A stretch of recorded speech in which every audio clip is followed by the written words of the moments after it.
share my experience. Okay, I do not expect people to agree with everything I say. It's going to be the way I see Gita as well as environmental stewardship. If you have different views, that's completely okay because each one of us is free to have one's own views about life, about who they are, about this world, and about the way they want to live. Live and let live should be the principle. So, therefore, I don't expect you will agree with me, and we will respectfully disagree. We'll still love each other. There is no reason for us to hate each other because we don't agree with each other.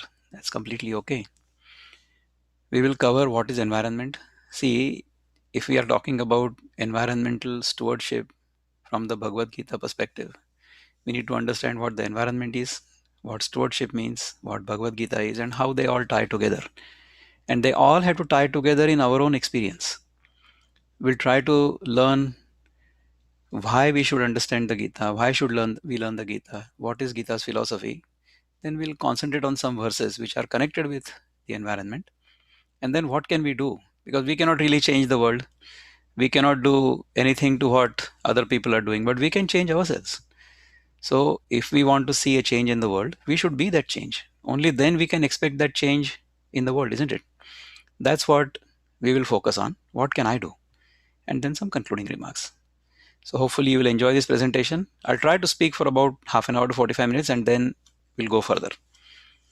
Ask questions. You can ask questions and then I'll try to answer. All right, so what is environment? Surroundings or conditions, in which a person, animal or plant lives or operates. So this we understand, right? Intuitively we understand this. The environment is actually composed of 5 fundamental elements. Okay, there are only really 2 elements. One is matter and one is energy. And these 2 elements live in space. All right. For description purpose, we consider the space as all encompassing in which other things exist. So matter and energy. And matter can exist as solid, liquid, and gas. All right. So in our tradition, we consider these 5 things: the space, energy, air, water, and solid material earth as fundamental elements. We call them the Pancha Mahabhutas. So Akasha is the all-encompassing space. Then Vayu, which is the movement in the Akasha. Then Agni, which is the energy, which is the principle we can actually see. Then Jala, which is the water principle, the liquid principle. And then Earth, or the solid principle. All right. So these are the 5 fundamental elements. That is what environment means. We are also a part of that environment because our body is also made of these 5 elements. Okay. Then what is stewardship? Stewardship is actually taking care of something. All right. So taking care of something means what? We make sure that we are not introducing any imbalance into whatever we are taking care of. So if we are taking care of our children, then we don't create an imbalance in their mind or in their life. We make sure that their life goes smoothly. That's taking care of our children. If we are taking care of an institution, then we make sure that our part in that institution or running of that institution, we are fulfilling properly. So we are doing our duty towards making sure that the institution is running smoothly. So that is taking care of the institution. That is institutional stewardship. Now, stewardship of the environment means what? We want to make sure that we don't create imbalance in these elements we just saw, right? So if we are creating an imbalance in these 5 elements, then we are not being good stewards of this environment. And as I said, the environment outside is actually reflected within us. Okay, so our body and our mind are a microcosm of the larger world outside. Okay, so if we understand this in this manner, then stewardship becomes easy and natural. All right, then let's talk about what is Bhagavad Gita. Bhagavad Gita literally means Bhagwan's song. Okay, what I'm going to do is going to not allow participants to unmute themselves. Now I have muted everybody because people forget to mute themselves after they are unmuted. Then the background noise in their house can be heard by everybody. I'm sure nobody here wants everybody to know what is happening in their house. So therefore now we are all muted, and you cannot unmute yourself unless you raise your hand. All right. So we are now, what is Bhagavad Gita? Bhagavad Gita literally means Bhagavan's song. Okay. Who is Bhagavan? Bhagavan is somebody who has 6 different qualities: infinite opulence, infinite wisdom, infinite beauty, infinite power, as well as infinite compassion, infinite love. Okay. So all of these 6 qualities, there are 6 different qualities, you can look them up. If they exist in somebody, omniscient, omnipresent, omnipotent, all encompassing, loving towards everybody, that is Bhagavan, his song. This Bhagavan, the one with all these 6 opulences, appeared as a human being whom we call Krishna about 5200 years ago. Okay, so the historical context is, in Mahabharat, in Bharat, there used to be a huge dynasty called the Kuru Vamsha. In the Kuru Vamsha, there were 2 brothers. One was Dhritarashtra and one was Pandu. Dhritarashtra was blind. He had 100 children. They used to be called the Kauravas. And Pandu, the younger brother, he had 5 children. Actually, he had 6, but 5 are called Pandavas, Pancha Pandavas. These are called the Pandus, although all of them were the descendants of Kuru Vamsha. In the beginning of the Gita itself, the first verse says, Dharmakshetre Kurukshetre Samaveta Yoyotsava Mamaka Pandavaschaiva Kimakurvata Sanjaya Mamaka Pandavaschaiva. Mamaka means my children, and Pandavas means Pandu's children.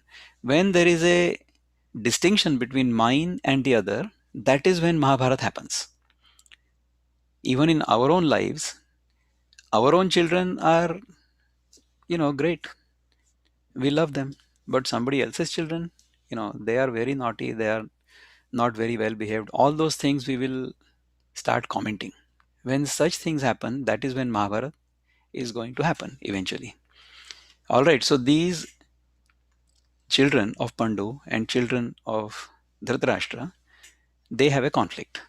The conflict is who is going to rule Hastinapura, which is the present day Delhi. So what was happening in Mahabharata is happening even now. Who is going to rule the seat of Delhi?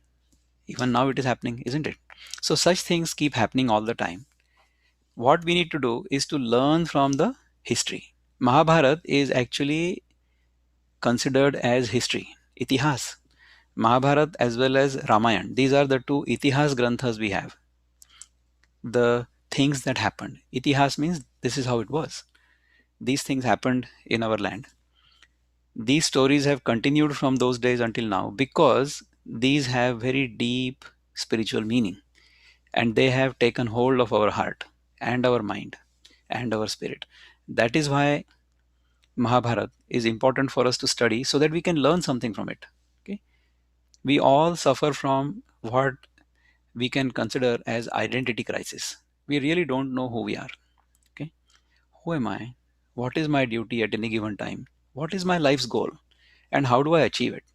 All these 4 things we are constantly troubled by. Once we understand that we have these problems, then we seek solutions for these problems. All these answers can be found in the Bhagavad Gita. Bhagavad Gita can also teach us how we will relate to the world, how we will relate to the environment, how we will relate to other people, how we will relate to other species. Once we understand who we are, then from that understanding, our behavior towards the world, towards the environment, towards other people, towards other beings will be guided. So it's basically an art of living manual. Once we understand what Bhagavad Gita is trying to tell us, then we will live very easily. We will live at ease in this world. Okay, that's what will happen to us. All right, Bhagavad Gita will help us at 3 different levels. It will help us at the material level, which is called the Adi Bhautika. It will help us at the mental level, mental happiness, Adi Daivika. And it will also help us at the Adhyatmic level, which is the inner self. All right. All these transformations are possible if we study the Gita properly, if we understand it properly, and if we internalize it. When we understand the Gita in this manner, then we will materially prosper, we will have great peace of mind, as well as we will realize who we are. That's how it will help us. Okay. What is the fundamental philosophy of Gita? If we want to know Gita in 3 bullet points, then these are the 3 bullet points that we should understand. Body identification is erroneous. You see, my understanding is I am this body, I am inside the body, and outside is the world. This fundamental assumption, or this basic assumption we are all under, this is actually erroneous. Okay. If we study the Gita, we will come to know that, it's not erroneous to consider that I am this body. The real error is only this body I am and other bodies I am not. When I misidentify myself in this manner, then what will I do? I will take care of this body, my body. I will treat it very nicely, but everything else I will consider as other than myself, and then I can treat it the way I want because that is not me. That is the error. But once we understand that we are a part of this entire environment, we are a part of this entire creation, then we will not treat the environment, we will not treat nature as apart from us, and therefore we will treat it with care, and therefore stewardship will happen. We won't have to do stewardship. All right. Our essential, the second bullet point is, so the first is body identification is erroneous. Second is our essential nature is imperishable, eternal, unchanging, pure consciousness. That thou art. You are that. Each one of us is that. If we realize this, if our essential nature is imperishable, eternal, infinite, unchanging, pure consciousness, then we will all live in this world with great ease, without any hatred towards anybody, with unconditional love towards each other as well as towards the environment, and take care of the environment without any trouble at all. All right. The third principle is this realization of who we are is possible through swadharma. Swadharma means our own duty at any given point in time. Okay, so that is the natural duty that comes to us at any given time according to natural law. So when we are young, when we are in college, when we are in school, then our natural duty is to study, isn't it?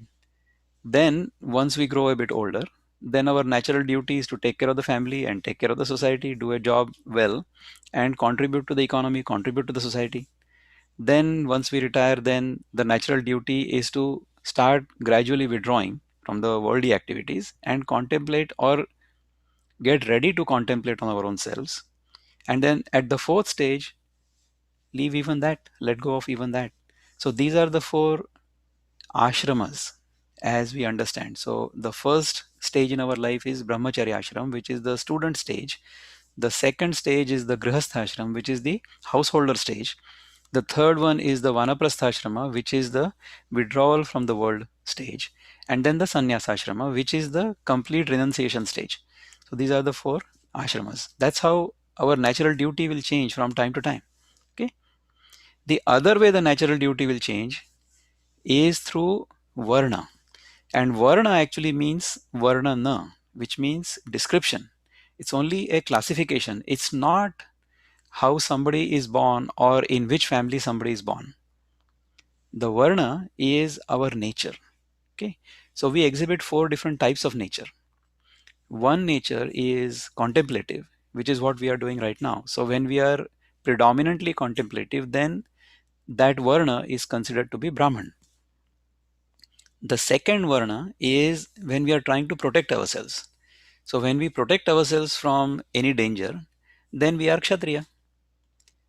When we are trying to conduct our business in this world and we have some selfishness to try to preserve ourselves, the self-preservation instinct, and trying to maintain ourselves, that is the Vaishya Varna.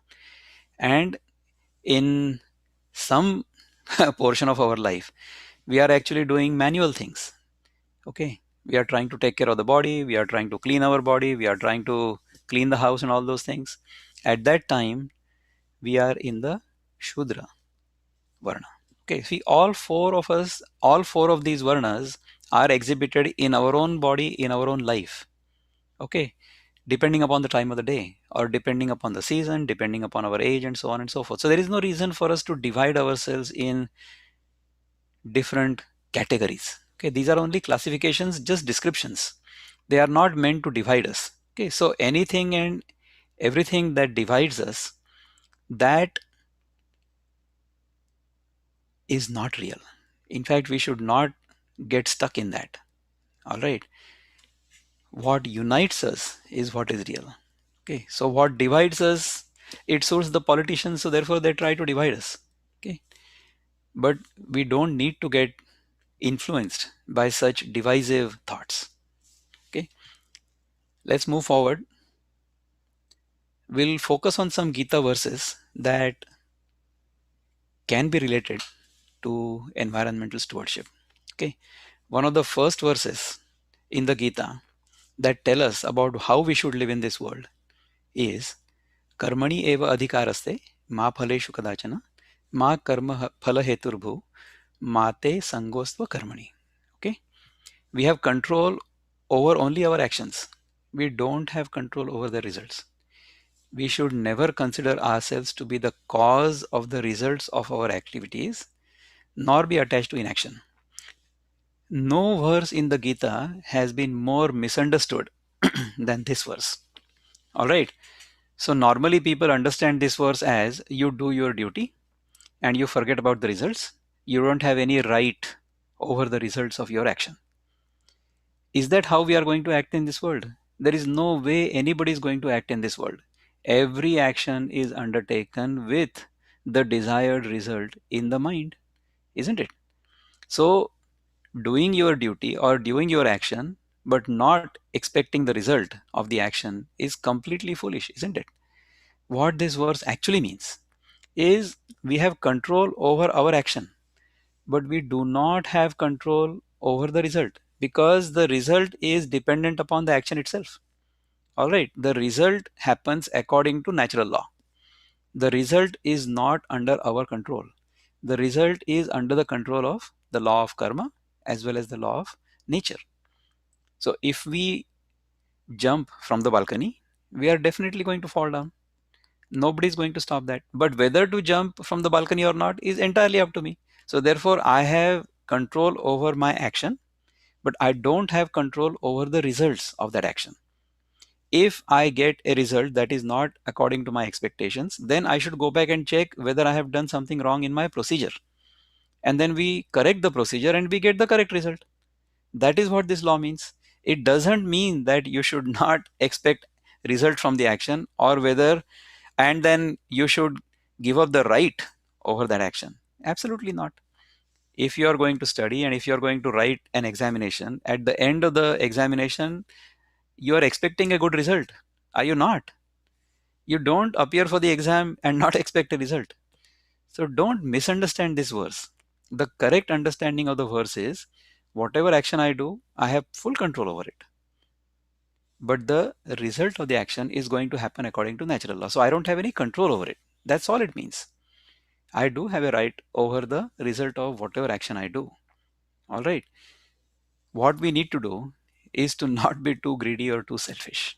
So whenever we undertake an action, that action should be for the benefit of the totality, for the entire society, for the entire world. Not just human beings, but all beings. Not just all beings, but even the environment. That's what this means. The next verse I like is Yajna Shishtashinas Santo Muchante Sarvakil Vishai Bhunjate Te Tvagam Papa Ye Pachantyatma Karanat. So food taken after performance of yajna. Yajna is actually a sacrifice. Okay. So the manifestation of yajna will differ from time to time. So at one time in the Vedic period, the yajna means creating a fire, and then in that fire we will offer certain things, and then certain vapors will be created and they will be good for the society. That was the not only society but even for our own selves. So if I want a certain result, then I will undertake a certain yajna, and then as a result of that yajna, certain good results will accrue to me. So for example, when Rama was born, Dasharath had done a yajna, and from the yajna, whatever prasad he got, he gave it to his wives, and then they ate that prasad, and then four sons were born to Dasharath, right? So those are the kind of yajnas that used to happen at one time. These actions, these yajnas, can provide relief from all kinds of bad things, all kinds of sins we might have committed in the past. Sins means errors, because of which we may have been experiencing certain bad results. So we want to make sure that we perform a yajna, and only then we become eligible to consume anything. So this is not just for food, but this is for everything. So whatever we consume or whatever we utilize in our life, we should and we must earn it. All right. Those who prepare food and enjoy themselves commit sin. So if we undertake an action completely selfishly and we consume all of the results of that action only for our own selves at the exclusion of other people, that is something which we need not do. In fact, that is going to be hurtful for the environment, isn't it? What Gita says is, if I am selfish, of course it is clear that it will be harmful or hurtful for other people, but it is harmful and hurtful even for me. That is what the Gita tries to tell us. Okay. The next verse is what was actually mentioned in the introduction to this lecture also by Vishnu Sharma. Annad bhavanti bhutani parjanyadannasambhavah yajñād bhavati parjanyo yajñah karma samudbhavah. All living beings subsist on food, and food is produced by rains. Rains come from the performance of sacrifice, the yajna, and sacrifice is produced by the performance of prescribed duties. What does this mean? The environmental condition necessary for any organism's appearance in that environment has to appear first. Annat bhavanti bhutani means anna is actually not just the food but also the environmental condition. So as we had discussed in our previous webinar, the organism suitable for a specific environmental condition will appear in that environment. Okay. So we need to make sure that the environment is protected, the environment is proper, the environment is pure, and in that pure environment, good, proper, helpful, selfless beings will appear. Okay. The next verse I like is Evam pravartitam chakram nanu vartayati hayah aghayur indriya ramo mogham partha sajivati. Hey Parth, hey Arjun. Krishna is telling Arjun, the one who does not follow the cycle set forth in motion lives sinfully, living only for the satisfaction of the senses. Such a person lives in vain. So if I live only for satisfying my own five senses, then I am living in vain. I am not living the proper life as prescribed and recommended by the Gita. The trouble is, we don't understand these things deeply enough, and we live our life to satisfy our senses. So, whatever feels good to me, to my five senses, that is what I do, isn't it? But that is not the proper way to live. So, the way we make sure that the cycle of this universe is continuing properly without any imbalance, then we have to keep doing our duty, the prescribed duty, and the duty that comes to us naturally at any given period in our life, as we saw in the verse 247, Karmani Evadhkarase. That's what we need to do. Okay. Now, how do I live in this world? I need to live in this world in a balanced manner. Okay. Yuktahara viharasya yukta cheshtasya karmasu yukta swapnavabodhasya yogo bhavati dukkha. So, those who are temperate, balanced in eating and recreation, balanced in work, and regulated in sleep, only they can mitigate all sorrows. So I need to mitigate not the world's sorrows first. I need to mitigate my own sorrows first. Okay. If I am not living my own life properly, how can I take care of the world? See, when we fly in the aeroplane, the air hostess tells us that in case of an emergency, the oxygen mask will fall down, and you have to put on the mask yourself first before you put the mask on somebody else. That's how we need to live. Okay. So, what can we do? Or what can I do in my life? I need to live simply. Okay. I need to live at the need level. In the last 1.5 years, we've all learned we can live simply, we can live at minimum need level, and we can still live well. Hmm? We don't need to hoard. No animal in this world, no creature in this world will hoard more than necessary or will collect things more than necessary. So, why am I living even worse than an animal? We should all eat plant based food with as little processing as possible. I'm telling you this because I've done this experiment. I'm going to show you some results in the next few minutes. We have to live not to not to eat, but you have to eat to live. So whatever we eat should be only to maintain ourselves, not because we enjoy the food and we are gorging ourselves. Gluttony is erroneous. Gluttony is a sin. That's what all the books will tell you, isn't it? Exercise regularly. We should all exercise regularly. This morning also I did a 1 hour yoga session with our yoga guru who teaches us 3 days every week. Help others as much as possible. Okay. Of course, you have to be capable of helping. So I cannot give somebody 100 rupees if I have only 10 in my pocket. If I have 100 in my pocket, I'll be happy to give 10 and that will help somebody else, right?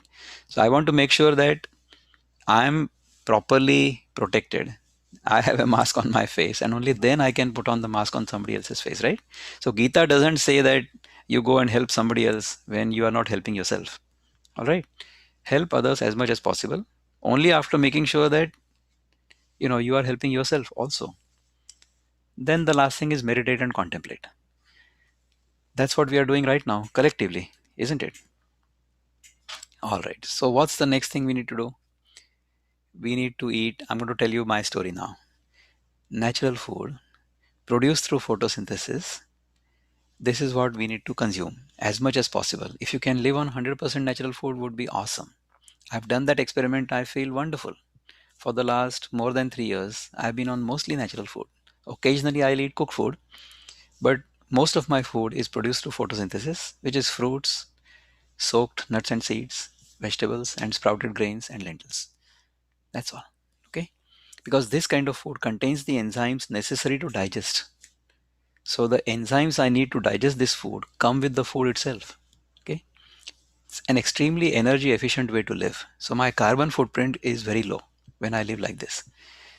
And when I get used to it, natural food is juicy, tasty, and full of life energy. That's what natural food is. Okay? It has tremendous health benefits. We develop a healthy gut microbiome when we eat natural food.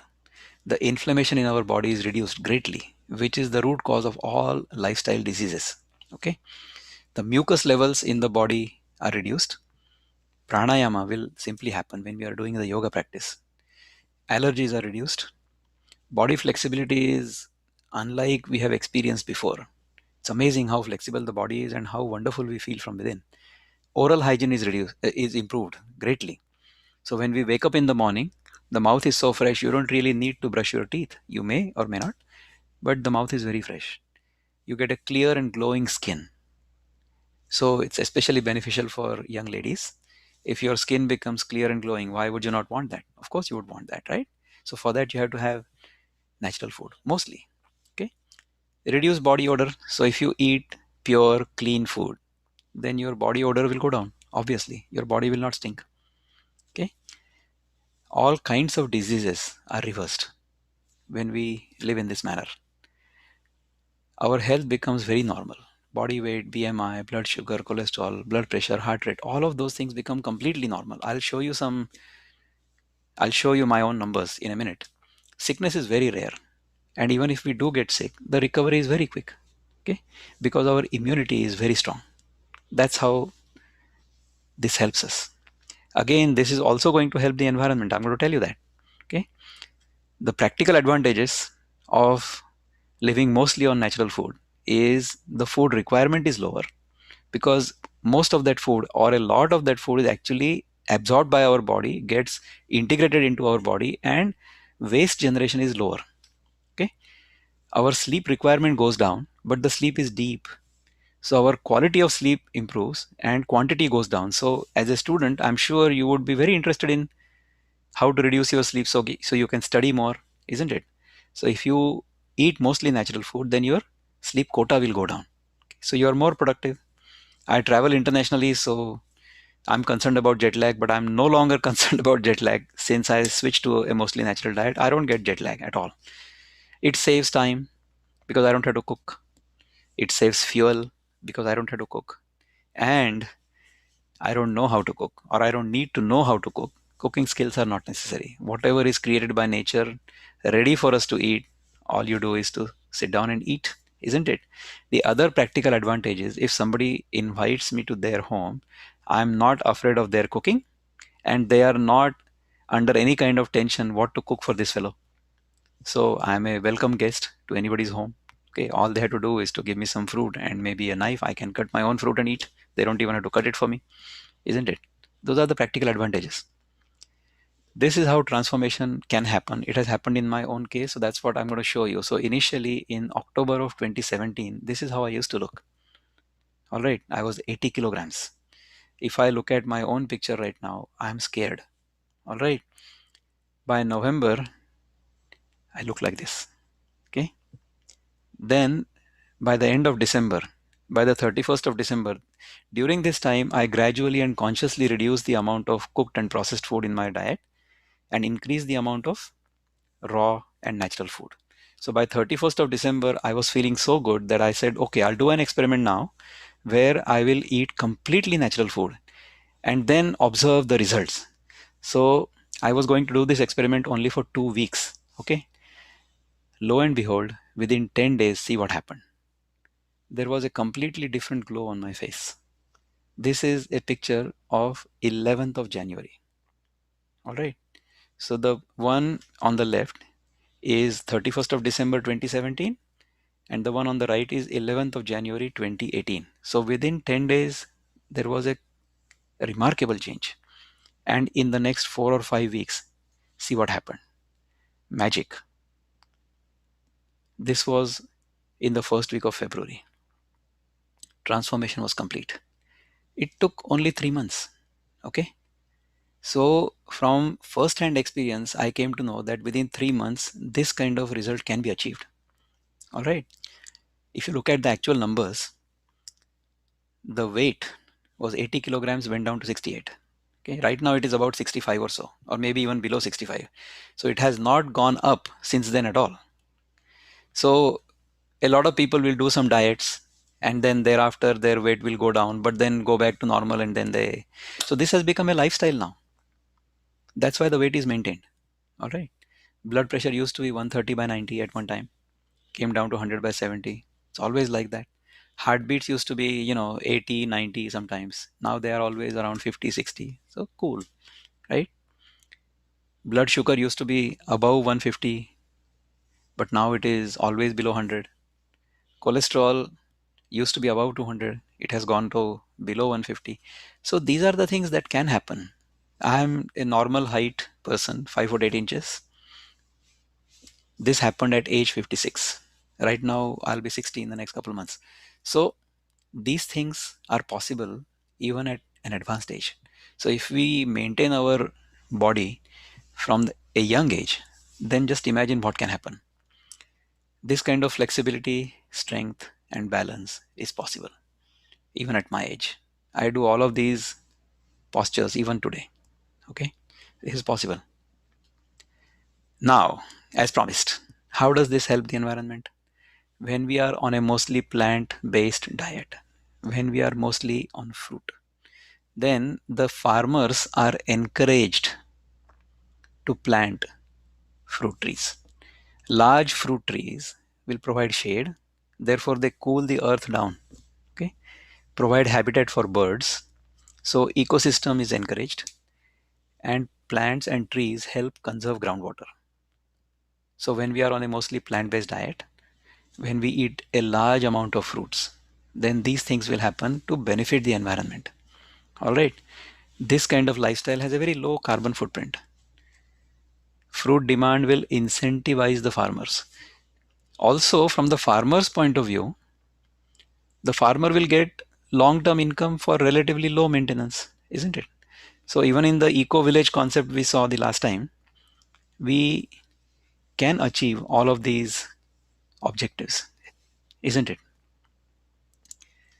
So to encourage people to live this kind of lifestyle and to guide them, my sister Pooja, who is here, who is the host of this meeting, who is helping me go live, she and I started an initiative called Sattva, which is diet purification to mind purification leading to self-realization, who we are. So this initiative we run, it's a 90-day program which we run for people. In 90 days, people completely get transformed. Okay.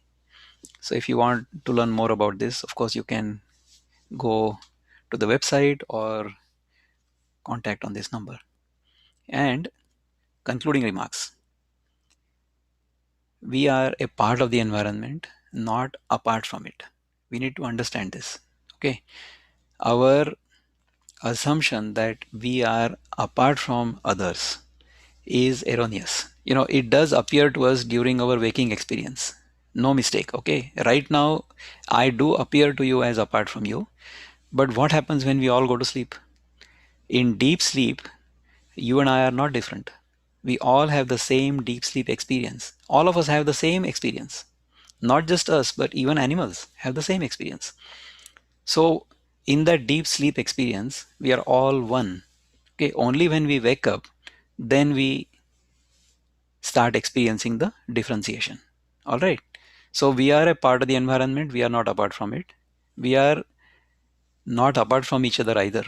We are all connected with each other through the environment, through our minds, through our spirit. Okay. We should all walk lightly on Mother Earth. If we consider the environment, nature as our mother, then we will walk lightly on it. We will not exploit it, isn't it? Inspiration from Gita, which I have got. You see, Gita is a timeless text. It's as relevant today as it has always been. So Gita was narrated by Sri Krishna in, you know, 5000 or 3000 BC, whatever. But it helps us even today. It helps us live a peaceful and enjoyable life. It helps us experience the highest quality of life. It helps us realize our essential nature, who we are, which leads to fulfillment. Fulfillment happens only when we realize who we are, only when desires leave our mind completely. And that happens only when we realize ourselves as infinite, as Purnamada, Purnamidam, Purnat Purnamadachate. If we understand ourselves in this manner, we are completely fulfilled and we realize that our essential nature is to be happy, not to become happy, okay, but be happy. So I wish and pray all of us experience this fulfillment in this body, in this lifetime, and all be happy. Thank you very much for listening to me so patiently. I'm going to stop sharing this screen now. If you wish to contact me, you have my email here. I have my mobile and WhatsApp number here. You're most welcome to send me a WhatsApp message. Happy to share my experience with you. Go ahead. If anybody wishes to ask a question, by all means, you can raise your hand. I'm going to take questions from the chat. I saw a question in the chat, so I'm going to read the chat here. Govind Bhai is asking me, what percent of worldly population do you think reach sannyas ashrama? Very few, very few. Because nobody in the world is a renunciate or wants to let go, that doesn't mean that I should do that as well. You know, what the world does, let the world do. It's okay. What is good for me, I should do that, isn't it? So I explained to you the way my journey has been. Fulfillment, happiness happens when there is no desire. That doesn't mean that I will not eat when I'm hungry. Of course, I will eat when I'm hungry, but I will eat the kind of food I just showed you. That's what I do eat twice a day. And I've been doing that for the last 3+ years. And I feel wonderful from within. I feel healthier today than I have been any time in the past. My body is more flexible now than when I was a teenager. You've seen the results. So this can happen. And this kind of understanding, this kind of lifestyle, this kind of discipline can be inculcated within 3 months. If I could do that, I'm sure everybody can do that, because all of you are so much more intelligent, so much more committed than I am. So you could, at younger age, you can achieve this kind of self-discipline within a month. Okay. But we want to make sure that we help, not help, but guide and mentor, hold your hand for 3 months to do that. So if anybody wishes to experience what I am experiencing or my sister Pooja is experiencing, by all means, connect with us and we'll be happy to share our experience with you. Sir, Kishore Ghatwai is asking, please show the slides Bhagavad Gita 3:13, 14 and 15 again, and please explain again. Unfortunately, this program is going to be only for an hour, so I won't be able to go back there and explain them in as much detail as I would love. I just wanted to give you a flavor of how Bhagavad Gita and our life and the environment are all connected. Okay, I've done many lectures on the Gita in the past, and they're all on YouTube. So by all means, you're most welcome to check some of those out. I also do a Gita contemplation in Marathi. I'm sure Kishorji, you understand Marathi, so you're welcome to join every Saturday at 9 p.m. Bharat time. Tomorrow, it's not going to happen because I have another engagement. But every Saturday evening at 9 p.m. Bharat in the US at 11:30 a.m. Eastern, 8:30 a.m. Pacific, for an hour, we contemplate on the verses of the Gita. Most welcome to join that. Okay. Govind Bhai is asking, do you think that most human beings on this planet would ever become complete vegetarian eating just plant-based food? I'm certain we will, because there will come a time when we will not have any animals to kill and eat. Okay. If we don't do it voluntarily, you should listen to my brother, elder brother, who I consider a great scholar himself, PhD from Stanford. His name is Dr. Shailesh Rao. You should Google SAILESH RAO, Sailesh Rao. He does a program called climatehealers.org. Just see what he has to say. You will be convinced. If you don't do it voluntarily, then nature will force us to do it. Okay. You feel it's almost impossible to reach sannyas ashrama, being with the family and the society on this planet. That's fine. A time will come. It doesn't matter. Nature gives us infinite chances. So we will learn someday. There is no reason for us to believe that sannyas ashrama or renunciation is not possible. If it is not possible for me, I'm sure it seems very difficult for me. But once I practice, once I am consistent, once I am persistent, then such experience is possible. So believe me, it is possible.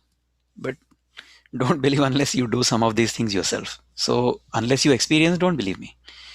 But it is possible. Recording of this will be available for anyone who wishes to listen to this again. Yes, of course. And soon we will graduate and get into corporate lifestyle. Maybe need to choose night shift, and we may need to choose night shift jobs. Yes. What routine and life habits do you suggest to us so that no health is affected? You see, the one rule you should follow, everybody should follow. I shall not eat until I'm hungry. So if you are working in night shift, that's okay. You may need to eat whenever you are hungry, right? Just to sustain yourself and then work all night. But then whenever you get up in the morning or whenever you sleep and then get up, don't start eating unless you're really hungry. So eat only when you're hungry. Then your body will tell you from within what to eat, what not to eat, how much to eat, that kind of thing. Okay. We are vegetarian but consume cow milk. Is it okay? Kishore Ghatwai is asking. You see, cow milk, the way it is produced today, is based on exploitation of the cow. Okay. Also, when we have a large number of animals, industrial farming, industrial animal farming, then a lot of our Earth's resources are actually consumed by the animal agriculture. So today's age, drinking milk is not advisable. Okay, so drinking milk and eating dairy products is not advisable. We can easily live on completely plant-based diet. Many people live very healthily. The most famous example in Bharat is Virat Kohli. His wife is completely vegetarian, so she asked him to become vegetarian, vegan, without any animal products. Okay, because he's playing cricket and all that, I think sometimes he does eat some animal products, but mostly he is vegan. In my case, I don't even cook my food. So when our footprint is reduced in this manner, the earth is of course healed, but I am healed, isn't it? And then I start realizing that I was considering myself to be apart from this planet, apart from this environment. I'm not. I'm a part of this. We start understanding this from within. And therefore, whatever we do, it comes from a deep inner experience rather than somebody forcing me to do something. So nobody has forced me to eat the way I eat. I understood the benefits of living a lifestyle in this manner. So whatever suggestions I gave, what can I do or what do we do?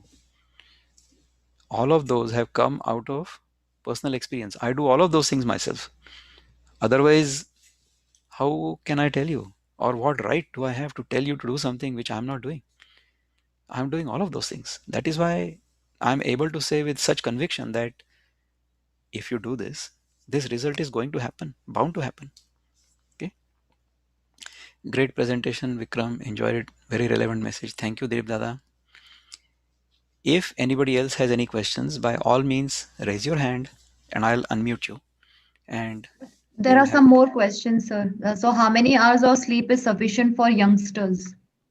How many hours of sleep is sufficient for a youngster? You see, we should go to bed when we are sleepy. Okay. And we should get up without being lazy when we wake up. Is that simple enough? Just as I said, don't eat unless hungry. Don't sleep unless sleepy, isn't it? And don't keep sleeping when you are already awake. That's how many hours you should sleep. If you eat mostly natural diet, your quota sleep quota will go down. Sure. Okay. How many hours of sleep is sufficient? Okay, I've already answered that. Then Divya Jairam is saying thank you. You're most welcome. Govind Bhai is asking, this is personal question, but please tell us if your family, spouse and children follow complete nature-based food and follow your lifestyle. As I said, we should live and let live. So that rule applies even to the family members. I do not compel my family to eat the way I do. My family does not compel me the way they eat. Okay? My family is all vegetarian, they are very healthy. We have 4 family members. Our son, who's a teenager, who's a bodybuilder, who is a sportsman, he plays volleyball, he plays soccer, he eats everything that is available to him, but not meat. He does eat eggs every now and then because he thinks he will get more protein, which is okay. He's only 18, he can digest whatever he eats. My wife consumes dairy products. She's a lacto vegetarian. So our son is lacto ovo vegetarian. Wife is a lacto vegetarian. Okay. Our daughter is a vegan. And I don't even cook. Try not to cook. I eat cooked food every now and then, but mostly I don't even cook. So 4 kinds of vegetarians: lacto ovo, lacto, vegan, and raw. This kind of family can live with each other very peacefully. No problem. Nobody forces anybody else to do what they think is right. Okay. If we live in this manner, there is harmony within the family. And if we live like this, there is harmony in the society. So as I said in the very beginning, don't be compelled to agree with me. Whatever suits you, you should do that. If you think whatever you are doing is working great, I have no desire to change you. I cannot change you, even if I want to. You will change only if you feel like changing yourself. So, unless this awareness comes to me from within, there is absolutely no reason for me to believe anybody or anything. Because I may believe, but it's not my experience yet. So I don't know it yet. There is no reason to believe anything unless you experience it. All I'm saying is undertake this experiment and see how you feel. You see, I can write a whole big essay.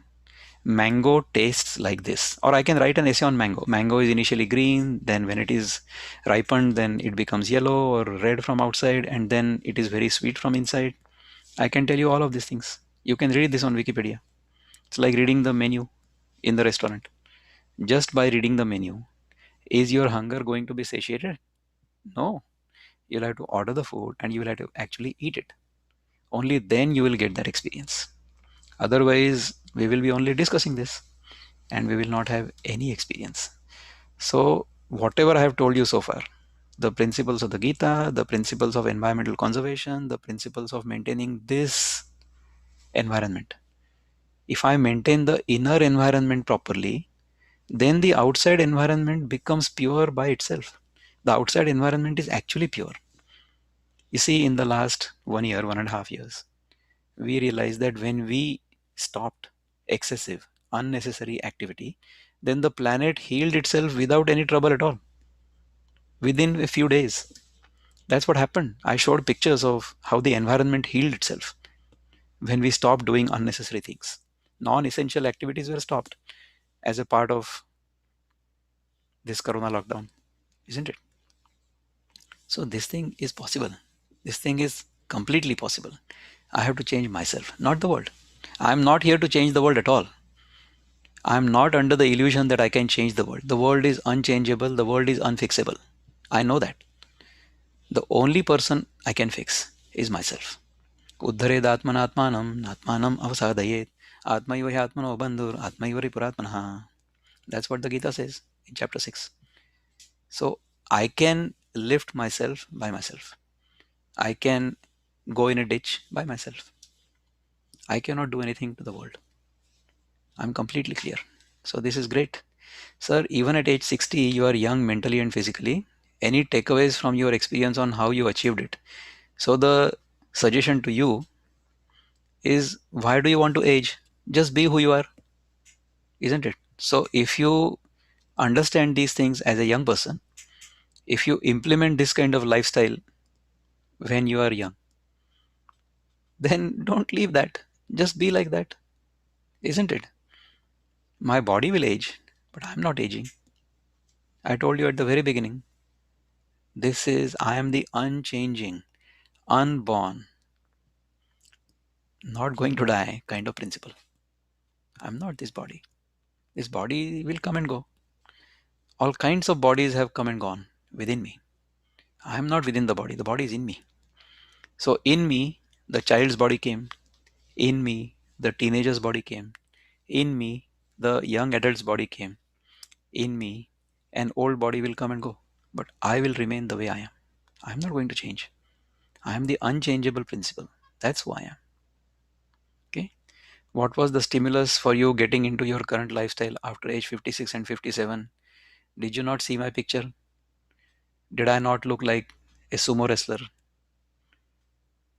I'm scared of myself when I look at that picture. I really started this whole journey just with a very simple goal, to reduce my weight. Okay, that was the trigger. There was an embarrassing situation once. I happened to be accompanying a leading vocalist in Bharat. His name is Pandit Ulhas Kashakar. He's like an elder brother to me. He requested me to accompany him on the Tanpura at his concert. I could not sit for more than an hour. Such an embarrassment. So I said, I call myself smart. I have a PhD from the US, but I cannot sit steadily in Sukhasan, supposedly the easiest cross legged position, for more than an hour. And I'm eating sattvic food, I'm eating vegetarian food, you know. I'm also doing yogasanas. I used to be doing yogasanas. It's not that I'm not doing yogasanas.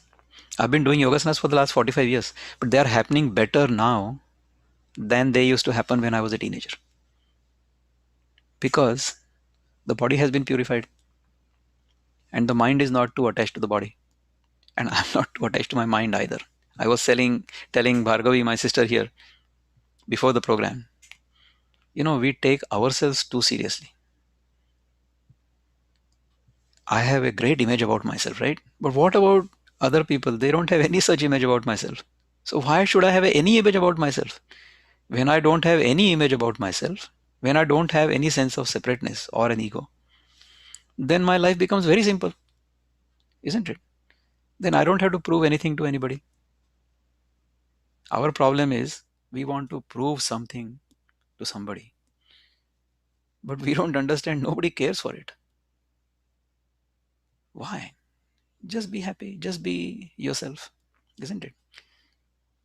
We want to become. So, this disease of becoming is actually called samsara or bhavasagar. Bhava means to become. So, anybody who wants to become is in bhavasagar, and there is no end to it. Okay, but we have to be in this world. We have to use this world as a tool. We have to use this body. We have to use this mind. They are our tools to swim across. When we are in water, we take the help of water itself to swim and come to the shore. That's what we need to do, to use this mind, to use this body, to use this world as tools to do our own uddhar. Uddhared atman atmanam natmanam avsadhet. If we can do that, then we will be benefited. Everybody around us will be benefited. The environment will be benefited. The environment is actually pure. We are the ones polluting it. So if we purify ourselves, then we will stop polluting the environment, isn't it? So that's the message. Uddhared atman atmanam natmanam avsadhet. Thanks for the wonderful session, Shanti. If it is all right to eat after 6 p.m., irrespective of if one is on natural diet or not. Normally, I eat my 2 meals during the day. So my first meal is usually anywhere between 8 and 10 in the morning. Today, I did not eat a meal at all because we are doing a pranayama session after some time. Our yoga teacher is going to do a special session with us for pranayama, which we are going to do, I think, at 10:30 my time, which is another 1 hour, 8 o'clock p.m. Bharat. So I'll try not to eat before that. I'll enjoy the pranayama session, then I will eat. So I may end up eating only one meal today. So normally I eat between 8 and 10 breakfast, and then I eat another meal, my lunch around, say, anywhere between 1 and 4, whenever I get hungry. As I said, first rule, don't eat unless you're hungry. So those 2 meals are like the plates you saw. Sometimes in addition to that, I will eat maybe some rice or some chapati, very, very rare. Somebody was asking me how often do you eat chapati? Do you eat chapatis at all? I eat chapatis maybe a few times a year, not often. If there is an offering, if there is a ritual or a puja in the house and there is an offering, a nevedyam, then I take it as a prasadam and I eat that. It's okay. But after that, I will fast long enough so that, you see, when I eat cooked food or when I eat processed food, I get a feeling from within of not being as healthy as when I eat natural food. So it's all your own personal experience. I'm just telling you my own story, right? Unless you experience it, how can you feel it from within yourself? So you have to do these experiments and then see. But don't change suddenly. Huh? Don't imitate me just because you saw it like this from tomorrow. So if you want to learn how to do the whole process, then by all means contact us separately and then we'll talk to you about that. Okay. Agree with everything you are saying. Is it possible to meet you in person? Satish is asking, of course, why not meet in person? You are meeting me personally, are you not? You can talk to me anytime. See, I live in Mechanicsburg, Pennsylvania. So I don't know who is able to come here, or I don't know where you live. So if we can meet personally, of course, wonderful, we'll meet. Is it all right to eat after 6 p.m.? I already answered. It is better not to eat after sunset because our digestive fire corresponds with the place of the sun in the sky. So we should not eat after sunset. The biggest meal should be between 10 and 2, 10 a.m. and 2 p.m. So when the sun is high up in the sky, that's when you should eat the biggest meal. In the evening, we should have a very light meal, if at all, before sunset. Is it possible? Is it possible to send a link of recorded program on my WhatsApp number, Kishore Gatwai? Yeah, we can send you that. No problem. This is YouTube live right now, so this is going to remain on YouTube also. Can I unmute myself and talk, Shanti? Or of course you can unmute yourself and talk. Hold on. You raise your hand, then I'll unmute you. Kishore please subscribe to the Care at Sattva YouTube channel. Yes. Shanti R, where are you? Okay, I'm going to unmute. Let you unmute yourself. All right. So Shanti, you unmute yourself, please, and then talk. Go ahead. If your video is also on, then people can see you as well. So Shanti, can you unmute yourself and talk? Yes, sir. Awesome. Go ahead. I'm just switching on my video as well. Correct. Nice to have you here. What Good is your evening, sir. question? Sir, prior to your session, what I was doing was I used to have only fruits in the morning and then followed by a cooked food in the afternoon and evening. But after your session, I tried switching over to the natural diet and I started consuming fruits, cooked vegetables in the evening. But when I do that, like I finish off my evening dinner by 6 p.m. But I start feeling hungry by 9 p.m., 10 around. So that's the reason I was like checking with you if it is all right to have anything. Yeah. Okay, understand. So it is better to go to bed by around 10 o'clock, not stay up too late. Okay. So if you eat your meal by 6 o'clock and then you go to bed at 10, it will be fine. And then early morning when you get up, if you are hungry, you eat again. At your age, there is no big restriction. You know, you look healthy to me, you don't look like you are overweight. So by all means, when you are hungry, you eat.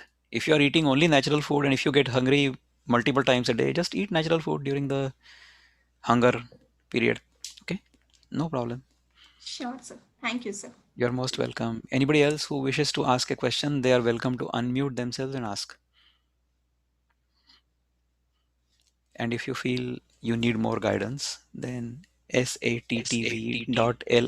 You can join that. Varun S wants to ask something, please. You have unmuted yourself, Varun. So go ahead and ask. Any other questions? Well, it has been a wonderful experience meeting all of you, speaking to all of you. Thank you for listening to me so patiently. What suggestion would you like to give to IT employees who have to sit for long hours while working to achieve a healthy lifestyle? See, there are several yoga techniques we can learn, and as a part of the 90-day lifestyle coaching program, we have a yoga session as well. Most welcome to join that and learn all these things. So while sitting here, we can raise our hands, interlock our fingers, straighten our hands, take them up, and move our shoulders. That's also a good exercise while sitting down. Every now and then you can bend your neck down, up, sideways. Okay, stretch, stretch, stretch, stretch. Don't sit down in one pose for too long. For every hour, you should take a break, stretch yourself, come back. All right, wonderful. Thank you so much for all your questions. Thank you so much for listening to me very patiently. Appreciate your spending an hour and more with me. Have a wonderful evening, those who are in Bharat. Have a wonderful day ahead and a nice weekend, everybody who is in the US.